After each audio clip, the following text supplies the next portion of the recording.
Ang bagay na nawala ngayon sa isip ni Bunso Migs Malino, ano ito ating alamin.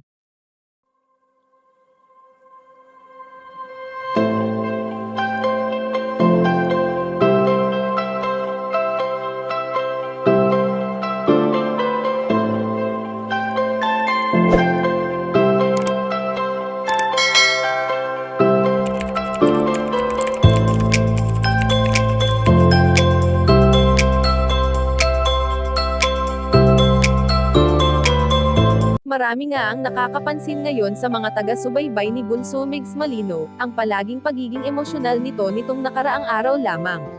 Alam naman natin na hanggat maaari ay never niyang pinapakita na napanghihinaan siya ng loob, ngunit dumarating pa rin talaga ang mga oras na nagiging malungkot siya sa tuwing sumasagi sa kanyang isipan ang mga alaalang naiwan ng namayapang komedyanteng si Cutie Mahal. Hindi naging madali para kay Bunso Migs Malino ang mag-umpisa muli nang wala ng kapareha, ngunit mas sinisikap niya na maging mag-isa na lamang sa tulong ng kanyang buong pamilya nang sa ganon ay wala ng intriga pa ang maglabasan.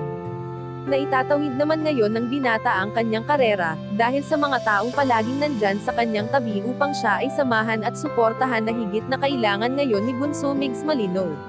Subalit ngayon ay ayon sa aming impormasyon na nakalap na may tanging pakiusap ang binata at ito ay ang huwag na silang gawa ng isyu ng mga babaeng kanyang nakakasama, dahil ito ay parte lamang ng kanyang trabaho at wala ng iba pa.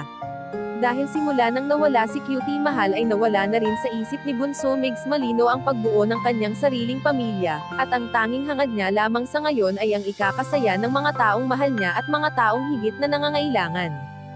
Kayo mga kachika, anong masasabi nyo dito? Please leave the comment and don't forget to subscribe.